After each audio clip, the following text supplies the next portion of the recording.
Somebody asked me to do a reply about the new norms for discerning apparitions and locutions and everything that Rome issued last Friday, and why I thought it was a good document. And I just thought I'd reflect back on one thing that was said during the conference. If people will remember, the norms very much hinged on a bishop making a decision.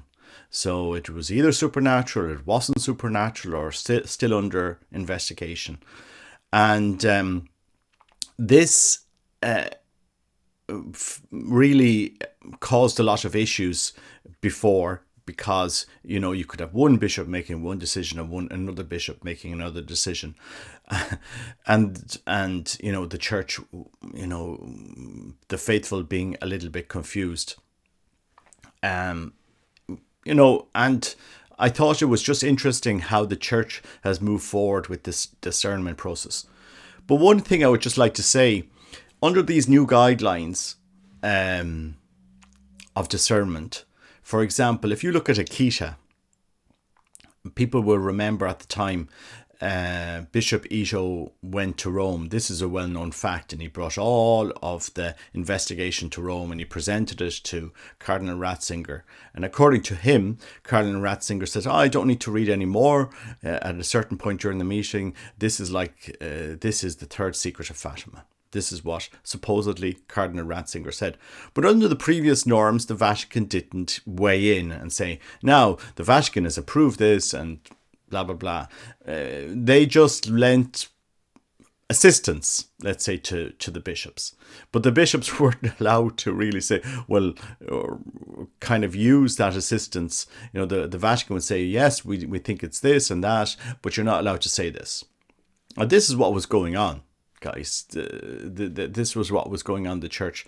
There was a back and forth, nuncios and Rome and the local bishop, on different things that were happening in the church. Let's be clear. And under these new norms now, the bishop will have the assistance of the Vatican. So when the final pronouncement of nihil obstat comes out, that there's nothing obstructing the propagation of a message or a devotion, something like, for example, this, the flame of love. I'm giving it as an example. At least there would be more security for the faithful to follow and to believe in these things. Now, during the press conference, they did make it clear, like, these phenomenon, apparitions, locutions, whatever, they don't form part of the deposit of the faith.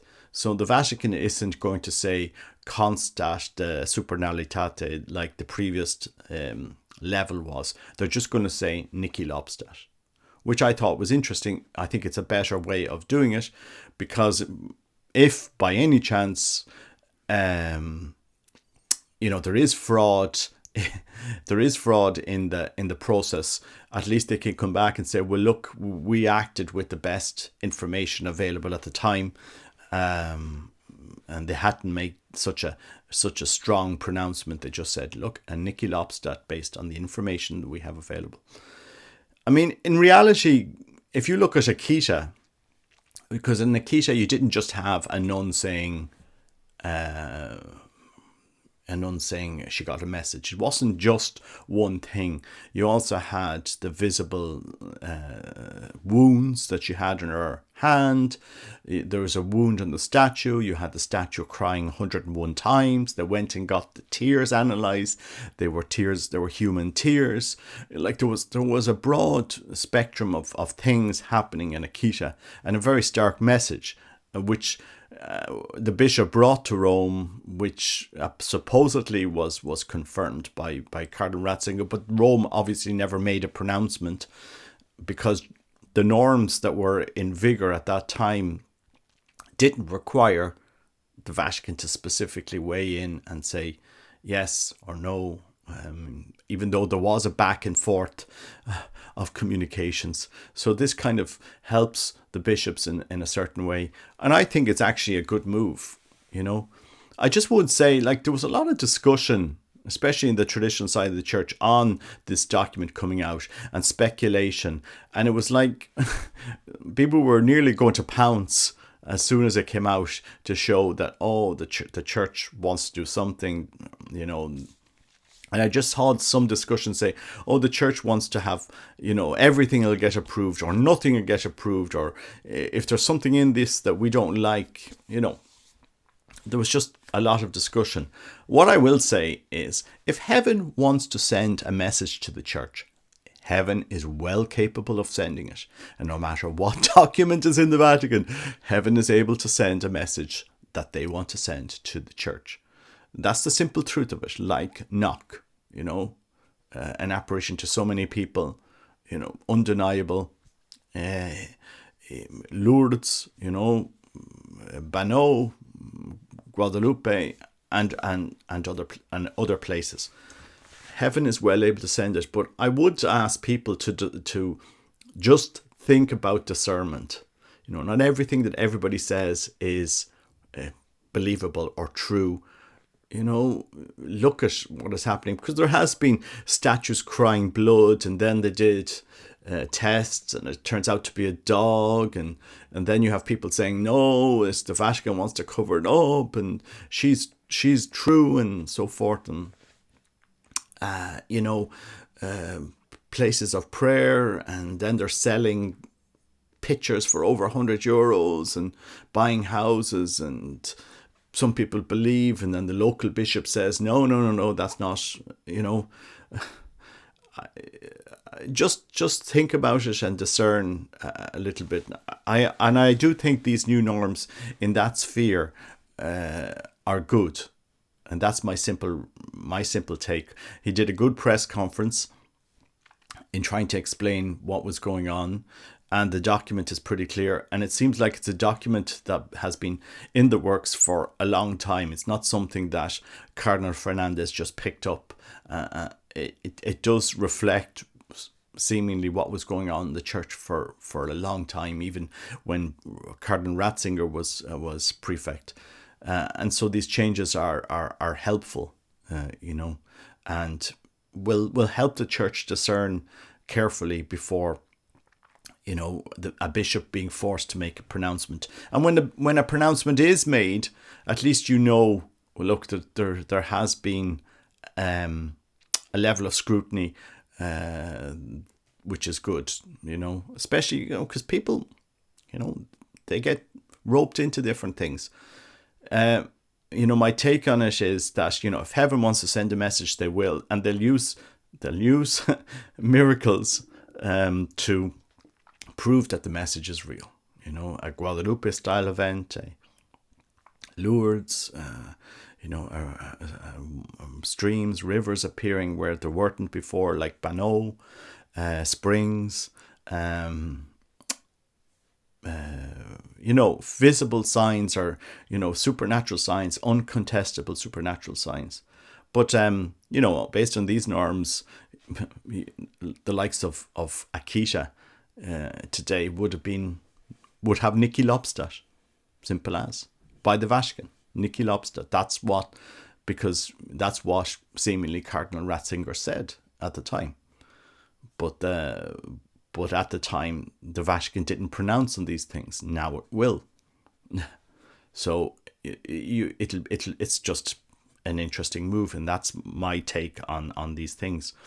And as I said, if heaven wants to send a message, it's well capable of sending a message. You know, I don't see why people should be anxious about the Vatican controlling. You know, it's heaven is well capable. That's my thought on the document and the press conference and so on and so forth. And as somebody that has seen manipulation of this, and you're drawn into manipulation, you know, I just think it's a good change. You know, we live in a different era in the world where, you know, something happens something happens and it's all over social media. It's, you know, it's all over everywhere. You know, it's important that we hear about these discernment processes, so that you're not dragged in. And I will say personally, the greatest apparition, locution, mystical experience, anything, the greatest is Holy Mass. Holy Mass. Don't care.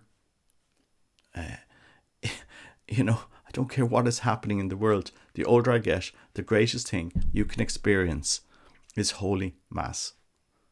And I think in the midst of all of this, if these phenomena are not leading you to increased participation in Holy Mass, increased sanctifying grace, increased frequency, increased confession, increased prayer, increased peace, I wonder what is happening there, and that is my. You can have as many locutions and apparitions and God knows what phenomenon, if it's not driving the church to sanctifying grace, really what is going on? And at the end of the day, some people get so caught up in it that they spend their whole life chasing these phenomena, from one to another, and it's the. And I said, okay, it's supposed to help and direct us, but Christ is present at Holy Mass. Heaven is present at Holy Mass. We hear his word at Holy Mass. We receive his body at Holy Mass. It's not just an apparition, it's far deeper. Really, when you actually meditate on what is happening at Holy Mass, mainly why I prefer traditional Latin Mass, because I get the time to actually pray more in the silence. There's no clapping, there's no performance, no priest coming in, and you're welcome to our Mass. I remember there's a Mass that I've been at recently, and he come up to the doxology. You're going through the most sacred thing in the church, and then the priest breaks the prayer and says, now we're about to do the doxology, and this is what's happening, and this is what's happening. And I said, you're explaining the Mass to us.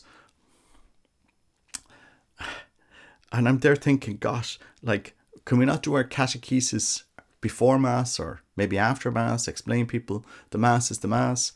And that's why I prefer traditional Latin Mass, because the sacred is just laid out for you. Now, I'm not here to divide the church and tell you that one is better than the other and, all of the stuff that's going on. I just want something profoundly sacred where we push aside the show and we give people Christ, and we're leading them into a sacred encounter. What is sacred leads us to better contemplation. The church will have to realize this at some stage, because sometimes what we do at Mass is just a show. It's just a show. I have to perform to this crowd today so they come back next week. Is it helping us? I think we should be really leading people into that mystery of an encounter with Christ, which is profoundly beautiful. That's my take on it anyway. But as I said, the older I get, and I've seen many so-called mystics, living saints didn't turn out to be such living saints. But the older I get, the greatest mystical experience, apparition, locution, whatever you want to call it, the greatest thing that you can have in this world is Holy Mass. Because there's no contest, there's no doubt, there's nothing that's greater than Holy Mass. But on these norms where God wants to intervene to help strengthen the church, I find the norms good. I find the new classifications helpful, and I found the press conference clear. And I think, I don't see reason to criticize the document. That's just my take on it. And for many that are traditional minded and who are criticizing this change, when the other norms that were put out in the 1970s,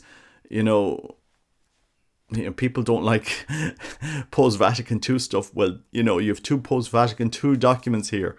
If you didn't like the first, then you won't like the second. I don't know. Some people just are like that. But look, I thought it was just better.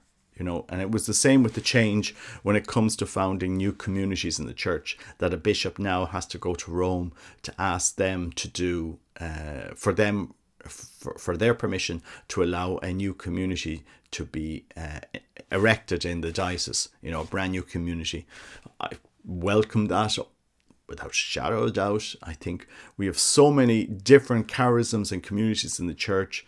It's time that when a new bright spark comes along with this new charism and something like this, I think it's better that we have more discernment, more scrutiny, and check his CV, where he's been, what he's doing, his history, so that you don't have the likes of Father Marcial and other founders, coming up through the church, getting so much power, but not having the due scrutiny that's needed. And so that's my thought on it, and it wouldn't matter which pope was in Rome, but the change was long overdue and long needed. That you have a balance here. We don't need 20-something thousand different charisms and communities in the church. When you have one, charism extremely similar to the other, or why don't we have stronger communities worldwide, for the likes of, stronger communities, with big formation teams. You're not just one guy who wants to found a community and he has two others. Oh, guys, come on. We need stronger to strengthen the church in that area. And it gives a sense of balance, in my opinion. So that was my thoughts on some of the reforms. But I actually do think that this discernment process for these phenomenon is better. And under these new guidelines, if they were in force at the time of Akita, in the 70s and 80s, Akita would have got a Niki Lobstadt. It did have constat supernalitate, so it was that was the pronouncement that was made, and I think people should listen to that, to what Our Lady was saying in Akita, because it is for these times. Anyway, God bless you. Take care. Bye bye.